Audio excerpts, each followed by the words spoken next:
Hello friends, నమస్తే. Welcome to my channel మన ఇంటి రుచులు.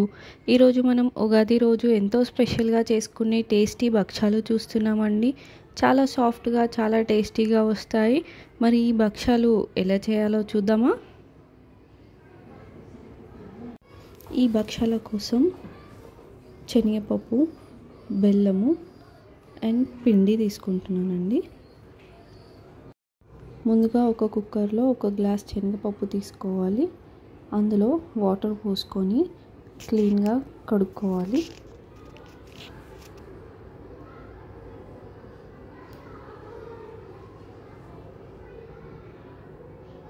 ఇలా కడిగిన శనగపప్పులో 1 గ్లాస్కి 2 గ్లాసుల వాటర్ పోసి మూత పెట్టి స్టవ్ పైన పెట్టుకోవాలి.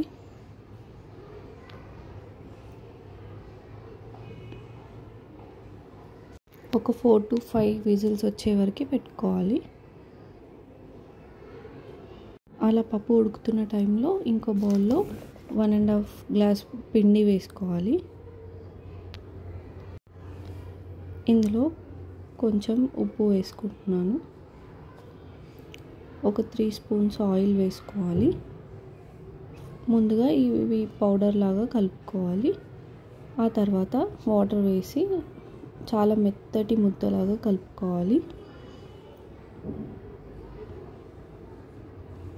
ఇలా చాలా సాఫ్ట్గా కలుపుకోవాలి. చపాతీ కన్నా కూడా చాలా సాఫ్ట్గా ఉండాలి. ఆ తర్వాత ఒక 2 స్పూన్స్ ఆఫ్ ఆయిల్ వేసి మళ్ళీ కలుపుకోవాలి. చాలా స్మూత్గా అవ్వాలి, చాలా మెత్తగా అవుతే బాగుంటుంది. ఇలా రావాలండి. ఇప్పుడు ఒక మూత పెట్టుకొని పక్కకు పెట్టేసుకుందాం. ఇప్పుడు శనగపప్పులో నుండి వాటర్ తీసేసి లైట్గా ఆరపెడతాము. కొంచెం కూల్ అవ్వాలి. ఇలా కొంచెం కూల్ అయిన శనగపప్పుని మిక్సర్ గ్రైండర్లో తీసుకొని పౌడర్ లాగా చేసుకోవాలి. అయితే మేము ఈ పప్పుని మొత్తం సాఫ్ట్గా కాకుండా అక్కడక్కడ పలుకులాగా వచ్చేలాగానే గ్రైండ్ చేస్తామండి. పంటి కింద తగులుతూ ఉంటే బాగుంటుందని.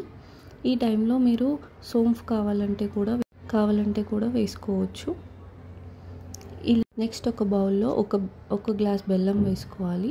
దానికి ఒక 2-3 స్పూన్స్ ఆఫ్ వాటర్ వేసుకొని ఆ బెల్లాన్ని కరగనివ్వాలండి.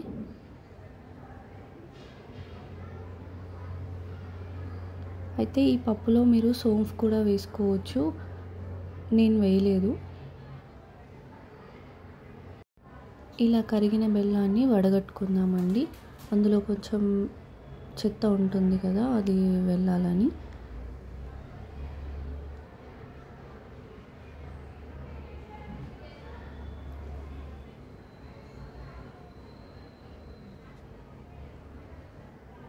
ఇలా ఇంప్యూరిటీస్ అన్నీ బయటికి వెళ్తాయి.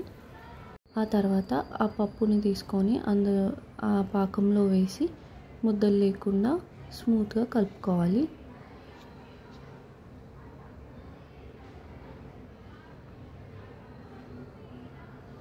ఇలా కలుపుకున్న తర్వాత స్టవ్ పైన సిమ్లో పెట్టి ఒక 5 మినిట్స్ పాటు దాన్ని కలుపుతూ ఉండాలండి.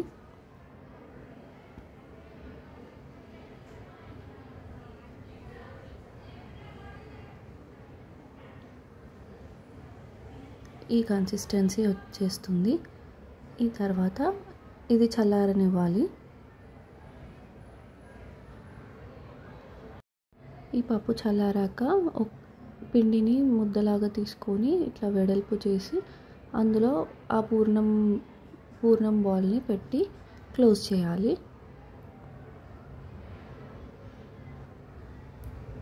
క్లోజ్ చేసి పైన వచ్చిన ఎక్స్ట్రా ఉన్న పిండిని తీసేసి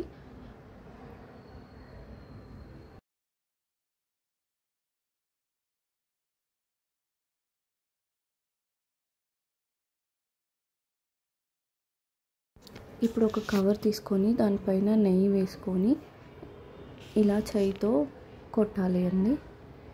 చపాతీలాగా చేసుకోవాలి.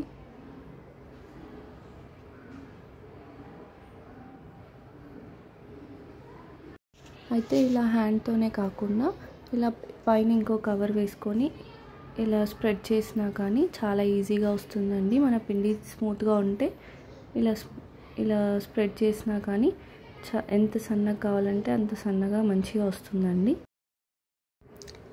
ఇప్పుడు ఒక ప్యాన్ వేడి చేసుకొని దానిపైన నెయ్యి వేసుకొని మనం చేసిన భక్షాలు దీనిపైన వేయాలి.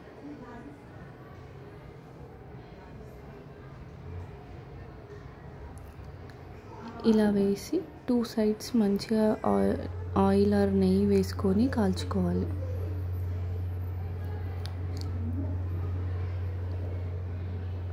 ఇలా మంచిగా 2 సైడ్స్ కాల్చుకొని పక్కన పెట్టుకుందాం. ఇలాగే మిగతా పిండితో కూడా మరిన్ని భక్షాలు చేసుకోవాలండి. అంతే అండి. ఎలా అనిపించింది మీకు ఈ భక్షాల వీడియో? చాలా బాగుంది కదా, చాలా టేస్టీగా ఉంటుందండి. ఒకసారి ఈ విధంగా ట్రై చేసి చూడండి, పర్ఫెక్ట్గా వస్తాయండి. మరి నచ్చింది కదా వీడియో? లైక్ చేయండి, షేర్ చేయండి, సబ్స్క్రైబ్ చేయండి, గంట కొట్టడం మర్చిపోకండి.